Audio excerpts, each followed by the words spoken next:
दोस्तों, हाल ही में आप सभी लोगों ने श्री बागेश्वर धाम सरकार का नाम जरूर सुना होगा। अगर आप लोगों ने यह नाम सुना है तो श्री धीरेन्द्र कृष्ण शास्त्री जी का नाम भी आप में से बहुत लोगों ने सुना होगा। नमस्कार दोस्तों, आज के इस डिफरेंट से हैरान कर देने वाले एपिसोड में हम लोग डिस्कस करेंगे उन्हीं के बारे में। ये एक ऐसे इंसान हैं जो बहुत ज़्यादा रिस्पेक्ट कमा चुके हैं। काफ़ी कम उम्र में बहुत सारे लोगों के बीच में, चाहे इंडिया की बात करें चाहे विदेश की बात करें, लोग उनकी दिल से इज्जत करते हैं। तो चलिए उनके इतिहास के बारे में कुछ चर्चा करते हैं। दरअसल उनका जन्म 4 जुलाई 1996 में छतरपुर नाम के जिले के अंदर एक घड़ा नाम का गांव है, वहां पर हुआ था। ये एक ऐसे परिवार में इनका जन्म हुआ था जो थोड़ा सा गरीब था। इनके दादाजी यहाँ पर मौजूद हनुमान मंदिर के बहुत बड़े पुजारी थे और काफी ज्यादा सिद्ध पुरुष थे। लोग उन्हें भगवान दास गुरुजी के नाम से जानते थे। उनका पूरा नाम भगवान दास गर्ग था। वो यहाँ पर मौजूद हनुमान मंदिर, जिसका नाम बालाजी सरकार मंदिर था, वहाँ पर रहकर हनुमान जी की पूजा पाठ करते थे और अपना एक दरबार भी लगाते थे। लोग अपनी परेशानियां, अपनी मनोकामनाएं सब लेकर उनके पास पहुंचते थे और चमत्कारिक तरीके से लोगों की सारी मनोकामनाएं और बीमारियां, परेशानियां, मतलब सारे संकट वहां पर दूर होते थे। किसी तरह की कोई परेशानी होगी तो वह भी ठीक हो जाती थी। यहाँ तक कि भूत बाधा या प्रेत बाधा होती थी तो लोग जिस कंडीशन में रहते थे उसी कंडीशन में वहां पर जाते थे और भगवान दास गर्ग जी के सामने ठीक होकर चले जाते थे। इनकी ख्याति बढ़ती चली गई, लेकिन इतनी भी ज्यादा नहीं बढ़ी। यह बात आज से कई साल पहले की है। उस जमाने में ना तो इंटरनेट था और ना ही कोई न्यूज़पेपर गांव में चलते थे, क्योंकि गांव के इलाके में न्यूज़पेपर अब तो चलने लगे हैं, लेकिन पहले के समय उतना नहीं चलते थे। लेकिन धीरे धीरे समय बीता और उनके पोते का जन्म हुआ, यानी कि 4 जुलाई 1996 को धीरेन्द्र कृष्ण शास्त्री जी का। वह 9 साल की उम्र से ही उस मंदिर की देखभाल करने लगे, हनुमान जी की भक्ति में लीन हो गए, रामायण का पाठ करने लगे, महाभारत सीखने लगे, सब कुछ जानने लगे। और ऐसा करते करते समय बीता और केवल 12 वर्ष की उम्र में ही उन्हें दिव्य अनुभूति हुई। वह अपने दादाजी यानी कि भगवान दास गर्ग जी को ही अपने गुरु के रूप में मानते थे। इस मंदिर के पास में उनकी समाधि भी बनाई गई है और जैसे जैसे धीरेन्द्र कृष्ण शास्त्री जी बड़े होते चले गए, उनकी दिव्य अनुभूति बढ़ती चली गई। यहाँ पर दादाजी की बात उन्होंने कमाल संभाल ली और वह अपना दरबार भी लगाने लगे। धीरे धीरे इनकी ख्याति बढ़ती चली गई दोस्तों, जैसे कि इनके दादाजी की बढ़ी थी। इनके भक्तगण यहाँ पर आए और कुछ लोगों ने इनकी वीडियो इंटरनेट पर डालना शुरू कर दिया। सोशल मीडिया में यह तेजी से वायरल हो गए। कारण इतना है कि इनके दरबार में सारे लोग जो पहुंचते थे वो अपनी मनोकामनाएं लेकर पहुंचते थे, अपनी दिक्कत लेकर पहुंचते थे, अपनी प्रॉब्लम्स को लेकर पहुंचते थे। लेकिन किसी को भी ना जानते हुए भी वह भीड़ में से किसी एक का नाम, या मतलब मान लीजिए लाख लोग बैठे हैं, उसमें से किसी एक को उठाकर अपने पास बुलाते थे और सामने वाले को कुछ कहने नहीं देते थे और बिना कुछ कहे उसकी सारी परेशानी अपने एक बोर्ड में लिख देते थे। उनकी सारी परेशानी का निवारण भी लिख देते हैं। उनके माता पिता का नाम, रिश्तेदारों का नाम, उनके दोस्तों का नाम और भी चीज़ें, पर्सनल डिटेल्स, सब कुछ चमत्कारी तरीके से लिख देते थे और फिर पूछते थे कि बताइए आपकी क्या परेशानी है। और कमाल देखिए, सामने वाले की परेशानी भी वही निकलती थी जो बागेश्वर धाम गुरुजी यानी कि धीरेन्द्र कृष्ण शास्त्री जी ने पहले से ही बोर्ड में लिख रखा था। गुरुजी अपने दरबार में किसी से 1 रुपए भी नहीं लेते हैं। कई सारे हजारों लोग, लाखों लोग यहाँ पर पहुँचते हैं और अपनी मनोकामनाएं पूर्ण करवाकर वहाँ से वापस लौटते हैं। दरअसल बागेश्वर धाम सरकार के दरबार में आने की कुछ प्रोसेस होते हैं, उसको आप पर्सनली सर्च कर सकते हैं। लेकिन यहाँ पर आने के बाद, मतलब धाम पे जाने के बाद, एक लाल कपड़े में नारियल को लपेटकर वहां पर बांध दिया जाता है। यहाँ पर जो बालाजी सरकार का मंदिर है यानी कि हनुमान जी का मंदिर, उस मंदिर की लोग 21 परिक्रमा करते हैं और लगातार राम नाम का जप करते हैं। इसके बाद उस लाल कपड़े को नारियल के साथ बांध दिया जाता है।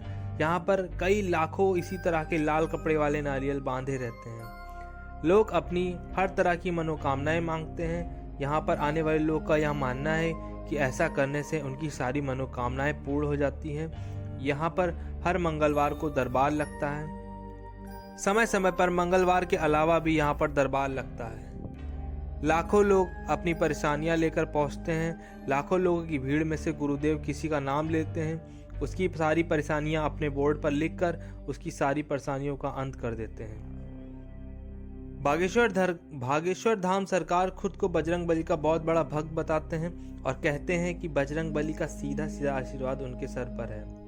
बाबा जी का यह भी कहना है कि एक दिव्य सैनिक हमेशा उनके साथ ही रहता है और किसी को भूत बाधा प्रेत बाधा होती है तो यह सैनिक उनके बताने के अनुरूप ही कार्य करता है और सामने आए हुए भक्तगणों की परेशानी को दूर कर देता है।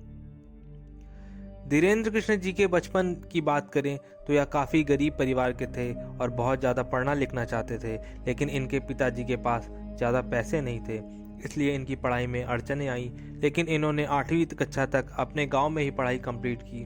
उसके बाद अपने गांव से 5 किलोमीटर दूर गंज जाकर वहां पर पढ़ाई की और 12वीं के बाद BA प्राइवेट किया और अपना पूरा जीवन बालाजी सरकार के ऊपर न्यौछावर कर दिया।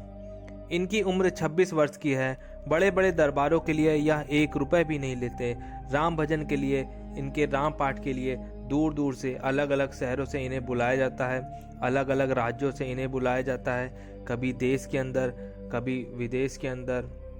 और इन दरबारों से जो भी पैसे इकट्ठा होते हैं बाबा जी उनको पर्सनल यूज के लिए कभी इस्तेमाल नहीं करते, बल्कि विवाह में लगा देते हैं। विवाह मतलब कि जो गरीब लड़कियां होती हैं जिनका विवाह पैसे के कारण या किसी और बात के कारण नहीं हो पाता है, बाबा जी उनका सामूहिक विवाह करवाते हैं और बागेश्वर धाम सरकार जी की तरफ से जो भी हो सकता है उनको सहायता दी जाती है और दरबार से आया हुआ जितना भी धन है उन्हीं बच्चियों, गरीब बच्चियों के विवाह में इस्तेमाल किया जाता है।